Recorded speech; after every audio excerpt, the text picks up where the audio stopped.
Ese mwari muzi yuko NESA ishinzwe ibizamini ku rwego rw'igihugu? NESA niyo itegura ibizamini ubundi ikabihereza abanyeshuri bakabishyira mu bikorwa. Ibizamini ndi kuvuga ni ibizamini by'abanyeshuri primaire, secondaire, senior 6, senior C kugeza muri kaminuza. NESA niyo itegura ibizamini. Ese none wari uzi ko NESA ariyo ishinzwe uburezi bw'abana? Bisobanuye yuko NESA ibera hose icyarimwe, izamuka ry'ibiciro ku banyeshuri biga ndetse igabanuka ryabyo buriya NESA ibifitemo uruhare. Reka rero tugaruke kwa kino kigo cy'amashuri cyitwa Umuco Mwiza. Niyo mpamvu ibi bintu bifite aho bihuriye n'itangazo NESA yatangaje. Ni ukuvuga ngo iki kigo cyitwa Umuco Mwiza, iki kigo kigamo abana batoya b'incuke kuva mu wa mbere kugera mu wa kabiri, mu wa gatatu, mu wa kane, mu wa gatanu, mu wa gatandatu. Ni ukuvuga ngo mu wa gatandatu mu materineri, ni ukuvuga ngo indi side yo hepfo ifiteho kuva mu wa mbere, mu wa kabiri, mu wa gatatu, mu wa gatanu, mu wa gatandatu. Ni ukuvuga ngo iki kigo rero hari byinshi tugiye kukivugaho kandi hari itangazo NESA yatangaje ivuga kwa kino kigo. Iyi ni incamake y'amakuru rero, kora subscribe, ufungura inzogera kugira ngo turambure amakuru uzajye uyumva neza tanu kwa tanu. Rero njye mugiye kubana nitwurinzwe n'Imana Emmanuel, abanzi banzi ku mazina ya Kidasamura. Reka rero dukomereze mu murenge wa Kimironko mu kagari ka Bibare, aho kino kigo cy'amashuri cyitwa Umuco Mwiza. Iki kigo cy'amashuri giherereye hano haruguru ya Kigali Parete. Kigali Parete murabizi ko nayo ni amashuri meza cyangwa ni amashuri abana b'abakire bigamo cyangwa abana bishoboye. Ni mu gihe rero iki kigo cyitwa Umuco Mwiza giherereye hano haruguru ya Kigali Parete.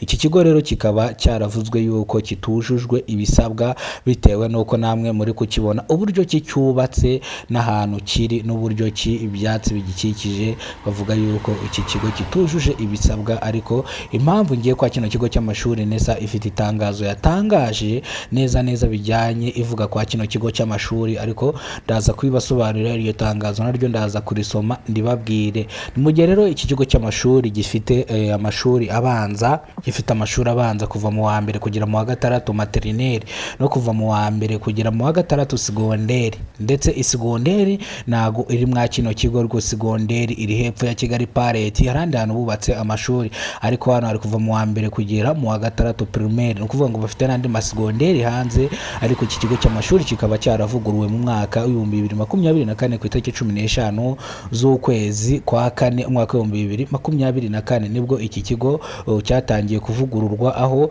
cyari cyubatse mu bwoko buzwi nka nzu y'amazi amwe, bakaba barakivuguruye bakakigira cyiza, ariko ubu ngubu bakaba none bagiye gutangiza kongera kukivugurura. Iki kigo kirimo imyicungo abana bicundaho, ariko uburyo ki aya mashuri yubatswe nago ari viziyo 2020. Ni ukuvuga ngo turi 2020 twarayirenze, ariko nago kijyanye na viziyo. Murabizi yuko nshaka kubabwira ibintu bya viziyo. Murabizi ko 2020 mu gihe abantu bose bazavuga ngo bazaba ari abakire mu Rwanda, ndakubwiza ukuri ko ntago abanyarwanda bose babaye abakire. Nuko ndakubwiza ukuri ko igihugu ntago wabasha kukiyobora abanyarwanda bose ari abaherwe, ntago bibaho. Ariko nta n'igihugu kijya kibura abakene cyangwa ngo kibura abatishoboye, nta hose birahaba. Ntibazababeshye abantu mujya muvino mukajya guhungira muri Amerika ngo hehe, ahantu hose haba ubukene, ariko iyo wakoze buriya nta bukene ugira. Ako kari agaciro rero. Reka ngaruke kwa kino kigo cy'amashuri, nagira ngo nako mbanze nkanyuzemo. Iki kigo cy'amashuri rero kikaba kigiye gutangira kuvugururwa mu gihe NESA ivuze yuko kitujuje ibisabwa. Iki kigo rero kikaba kigamo abana ku rwego rutandukanye, waba uri umukene waba uri umukire. Iki kigo ntago kinaniza cyangwa n'amafaranga menshi cyishyura. Iki kigo rero mo hirya buriya gifite ahandi hantu heza, hari imyicungo n'ahandi hantu bakinira akamaci. Niyo mpamvu abana bakunda kuhiga, bajya bavuga ngo umuntu wize ahantu hamacya ntagira ubwenge. Ariko nshatse kubabwiza ukuri ko umuntu wize neza niyo yaba yigishijwe n'umwarimu uciriritse, ndakubwiza ukuri ko umuntu ashobora kugenda agahangana n'abandi mu rwego rw'isi mu manota ya mbere cyangwa mu manota meza. Ari ukuntu amanota ajya asohoka ari meza, ukumva ngo umunyeshuri rwose yagiye kwiga mu bihugu byo hanze, bahise bamukubita boruse ibyibushye. Ndakubwiza ukuri ko nawe wize mwa kino kigo ushobora utivuga ngo abanyeshuri cyangwa abarimu bahigisha cyangwa iki, ukajyana ukutega amatwi mwarimu koko rega ibyo bigisha ahantu hatandukanye buriya biba ari bimwe, nuko tugeraho tukabisuzugura. ariko ndakubwiza ukuri ko biba ari bimwe. Rero iki kigo nkaba nashaka kubabwira ko kigiye gutangirwa kuvugurura, ubwo hano nabwo hashyizwe kaburimbo nshyashya babisabwe. Murabizi ko aka kayira kagana hano Bibare ku kibuga cy'ahantu bigishiriza imodoka na kaburimbo baririmo.